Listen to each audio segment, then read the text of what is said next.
Hello everyone, আসসালামু আলাইকুম। আজ আমি আপনাদের মাঝে নতুন আরেকটি চাকরির বিজ্ঞপ্তি নিয়ে হাজির হয়েছি, যেটি বাংলাদেশের খুব জনপ্রিয় একটি চাকরি এবং এটি খুবই ভালো মানের একটি চাকরি।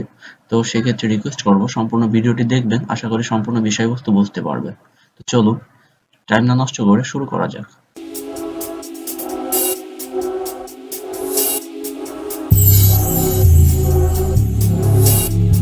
এটি হলো আমাদের সেই কাঙ্ক্ষিত বিজ্ঞপ্তি। গণপ্রজাতন্ত্রী বাংলাদেশ সরকার, পরিবেশ ও বন, জলবায়ু পরিবর্তন মন্ত্রণালয়, বাংলাদেশ বনশিল্প উন্নয়ন কর্পোরেশন, ৭৩ মতিঝিল, বাণিজ্যিক এলাকা, ঢাকা ১০০০। এখানে তাদের নির্ধারিত ওয়েবসাইট রয়েছে, এখানে উক্ত ওয়েবসাইটে প্রবেশ করে আপনি আরো বিস্তারিত তথ্য দেখতে পারেন। এখানে তাদের বিজ্ঞপ্তি নাম্বার দেওয়া রয়েছে, এটি আপনাদের প্রয়োজন নাই। আর এটি প্রকাশিত হয়েছে বাংলায় ৭ জ্যৈষ্ঠ ১৪৩১ বঙ্গাব্দ এবং ইংরেজি ২১শে মে ২০২৪ খ্রিস্টাব্দে। আর নিচে নিয়োগ বিজ্ঞপ্তি সংক্রান্ত আরো অনেক তথ্য রয়েছে, সেগুলো নিয়ে আলোচনা করব। বাংলাদেশ বনশিল্প উন্নয়ন কর্পোরেশন নিম্নোক্ত শূন্য পদসমূহ অস্থায়ী ভিত্তিতে পূরণের নিমিত্তে সরাসরি নিয়োগের জন্য বাংলাদেশ স্থায়ী নাগরিকদের নিকট থেকে নিম্নবর্ণিত শর্তে অনলাইনে উক্ত ওয়েবসাইটে দরখাস্ত আহ্বান করা হচ্ছে। অনলাইনে ব্যতীত অন্য কোনো মাধ্যমে আবেদন করা গ্রহণ করা হবে না। অর্থাৎ এখানে বোঝানো হয়েছে অনলাইন ব্যতীত অন্য কোনো মাধ্যমে আবেদন করলে সেটি গ্রহণযোগ্যতা পাবে না। আর আপনাদের সুবিধার্থে এই সকল লিঙ্ক কমেন্ট বক্সে অথবা ডেসক্রিপশন বক্সে দিয়ে রাখবো, এখানে আপনারা জাস্ট এক ক্লিকেই প্রবেশ করতে পারবেন। আর এখানে যে পদসংখ্যা বা যে পদগুলোতে লোক নেওয়া হবে, জনবল নিয়োগ দেওয়া হবে, সে বিষয় নিয়ে আলোচনা করব। ক্রমিক নম্বর ১, পদের নাম সহকারী হিসাব কর্মকর্তা, গ্রেড ১১, বেতন স্কেল ১২,৫০০ টাকা থেকে ৩০,২৩০ টাকা, পদসংখ্যা ১৯টি এবং শিক্ষাগত যোগ্যতা অভিজ্ঞতা এম.কম স্বীকৃত বিশ্ববিদ্যালয় হতে বাণিজ্য বিভাগ স্নাতকোত্তর অথবা ৩ বছরের অভিজ্ঞতা সমেত বি.কম ডিগ্রি স্বীকৃত বিশ্ববিদ্যালয় হতে বাণিজ্য বিভাগে স্নাতক হতে হবে। তারপর এখানে যে সকল জেলার প্রার্থীগণ দরখাস্ত বা আবেদন করতে পারবেন: মাদারীপুর, ময়মনসিংহ, নড়াইল, বরগুনা জেলা ব্যতীত অন্য সকল জেলার প্রার্থীগণ আবেদন করতে পারবেন। অর্থাৎ মাদারীপুর, ময়মনসিংহ, নড়াইল, বগুড়া, বরগুনা জেলা ব্যতীত অন্য সকল জেলার প্রার্থীগণ আবেদন করতে পারবেন। অর্থাৎ মাদারীপুর, ময়মনসিংহ, নড়াইল, বরগুনা জেলা ব্যতীত অন্য সকল জেলার প্রার্থীগণ আবেদন করতে পারবেন। তবে এতিম, শারীরিক প্রতিবন্ধীদের ক্ষেত্রে সকল জেলার প্রার্থীগণ আবেদন করতে পারবেন। উক্ত যতগুলো পদ এখানে রয়েছে ৬ পর্যন্ত বা যতগুলো পদ রয়েছে সকল পদের জন্য একই শর্ত প্রযোজ্য। তারপর দ্বিতীয় নাম্বার হলো সহকারী মাঠ তত্ত্বাবধায়ক, গ্রেড ১২, বেতন স্কেল ১১,৩০০ টাকা থেকে ২৭,৩০০ টাকা পর্যন্ত করা হয়েছে। পদসংখ্যা ৩৭টি। এর জন্য শিক্ষাগত যোগ্যতা ও অভিজ্ঞতা হলো দ্বিতীয় বিভাগে বিএসসি স্বীকৃত বিশ্ববিদ্যালয় হতে বিজ্ঞানে স্নাতক, বিএজি ডিগ্রি স্বীকৃত বিশ্ববিদ্যালয় হতে বিএসসি এজি, এই সকল শিক্ষাগত যোগ্যতা থাকা লাগবে।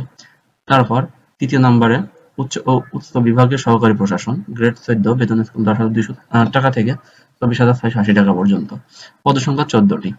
কোন স্বীকৃত বিশ্ববিদ্যালয় হতে স্নাতক ডিগ্রিধারী অভিজ্ঞতা থাকলে অগ্রাধিকার দেওয়া হবে। আর একই জেলা ভিত্তিক যে ব্যাপারটা, সেটি একই কন্ডিশন প্রযোজ্য। তারপর চতুর্থ নম্বরে উচ্চ বিভাগীয় সহকারী হিসাব, গ্রেড ১৪, বেতন স্কেল ১০,২০০ টাকা থেকে ২৪,৬৮ টাকা পর্যন্ত করা হয়েছে। পদসংখ্যা ১৫টি।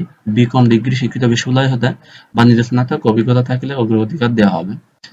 এবং পঞ্চম নম্বরে নিম্ন বিভাগের সহকারী কাম কম্পিউটার মুদ্রা আক্ষরিক প্রশাসন, গ্রেড ১৬, বেতন স্কেল ৯,৩০০ টাকা থেকে ২২,৬৯০ টাকা পর্যন্ত করা হয়েছে। পদসংখ্যা ১৪টি। শিক্ষাগত যোগ্যতা অভিজ্ঞতা হলো ন্যূনতম এইচএসসি টাইপে প্রতি মিনিটে ইংরেজি বাংলা যথাক্রমে ৩০ এবং ২০ শব্দের গতি। অভিজ্ঞ ব্যক্তিদের অগ্রাধিকার দেওয়া হবে। অর্থাৎ কম্পিউটার টাইপিং এ এই বাংলায় যথাক্রমে ৩০ শব্দ থাকতে হবে, টাইপিং এবং ইংরেজিতে ২০ শব্দের গতি থাকতে হবে। তা না হলে অহেতুক আপনারা আবেদন করে টাকা এবং সময় নষ্ট করবেন না। ৬ নম্বরে হলো নিম্ন বিভাগের সহকারী কাম কম্পিউটার মুদ্রাক্ষরিক হিসাব, গ্রেড ১৬, বেতন স্কেল ৯,৩০০ টাকা থেকে ২২,৪৯০ টাকা।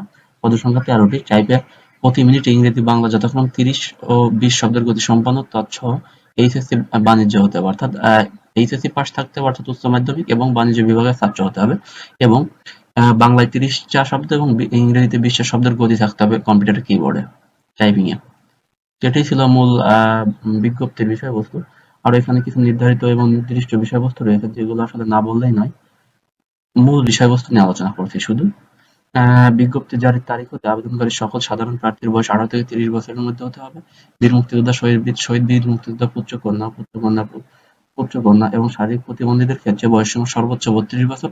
উল্লেখ্য যে বীর মুক্তিযোদ্ধা, শহীদ বীর মুক্তিযোদ্ধার পুত্র-কন্যা ও পুত্র-কন্যার ক্ষেত্রে বয়স সীমা 30 বছর। বয়সের ক্ষেত্রে এফিডেভিট গ্রহণযোগ্য নয়। 2 অনলাইন আবেদনের নিয়মাবলী এখানে রয়েছে। পরীক্ষা অংশগ্রহণের ইচ্ছুক ব্যক্তি এই যে ওয়েবসাইটটি দেখতে পাচ্ছেন উক্ত ওয়েবসাইটের মাধ্যমে প্রবেশ করে আবেদন করতে হবে। আর আমি আপনাদের সুবিধার্থে কমেন্ট বক্স অথবা ডেসক্রিপশন বক্সে দিয়ে রাখবো, ওখানে জাস্ট এক ক্লিক করে প্রবেশ করতে পারবে। এবং অনলাইনে আবেদন ফর্ম পূরণ এবং মানে যে তারিখে শুরু হবে 27 মে 2024 খ্রিস্টাব্দে এখনো শুরু হয়নি, তবে আগামী 27 তারিখ থেকে শুরু হবে সকাল 10টা থেকে এবং আবেদন শেষ হবে 13 জুন 2024 খ্রিস্টাব্দে বিকাল 5টায়। সেক্ষেত্রে রিকোয়েস্ট করবো নির্ধারিত ডেট শেষ হওয়ার পূর্বেই আবেদন করে ফেলবেন এবং আবেদন করার 72 ঘন্টার ভিতরে নির্ধারিত পরিমাণ টেলিটকের টাকাটি পেমেন্ট করে ফেলবেন। এখানে যে নিয়মাবলী রয়েছে এগুলো হলো আপনার ইউজার আইডি এবং প্রাপ্ত প্রার্থীগণ অনলাইন আবেদন সাবমিটের সময় থেকে 72 যায়, সেম জিনিসটি বোঝানো হয়েছে। আর অনলাইন আবেদন প্রার্থী তার স্বাক্ষর 300x80 পিক্সেল রঙিন ছবির দৈর্ঘ্য 300x300 পিক্সেল স্ক্যান করে নির্ধারিত স্থানে আপলোড করবেন। ছবির সাইজ সর্বোচ্চ 100 কিলোবাইট এবং স্বাক্ষরের সাইজ 60 কিলোবাইট হতে হবে। অনলাইন আবেদন পত্রে পূরণকৃত তথ্যের যেহেতু পরবর্তী সকল কার্যক্রম ব্যবহৃত হবে, সেহেতু অনলাইন আবেদনপত্র সাবমিট করার পূর্বে পূরণকৃত সকল তথ্যের সঠিকতা সম্পর্কে প্রার্থী নিজের শতভাগ নিশ্চিত হয়ে নেবেন। তো অবশ্যই এগুলো তথ্যগুলো সংগ্রহ করে রাখবেন। তারপর আরেকটি মূল বিষয়বস্তু হলো প্রার্থী অনলাইনে পূরণকৃত আবেদনের একটি রঙিন প্রিন্টেড কপি পরীক্ষা সংক্রান্ত যেকোনো প্রয়োজনে সহায়ক হিসেবে সংরক্ষণ করবেন। আর এখানে এসএমএস এর নিয়মাবলী রয়েছে, তো উক্ত বিষয়টি আপনারা একটু কষ্ট করে দেখে নেবেন।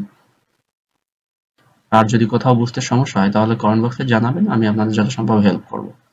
আর এটি কিভাবে খুব সহজে ঘরে বসে মোবাইল অথবা ল্যাপটপ কম্পিউটারের মাধ্যমে ঘরে বসে আবেদন করা যায় সে বিষয়টা আমার পূর্বে প্রিভিয়াস ভিডিও রয়েছে, চ্যানেলে গিয়ে সেটি দেখে আসতে পারেন অথবা ডেসক্রিপশন বক্সে লিঙ্ক দিয়ে রাখবো, ওখান থেকে দেখে নিন।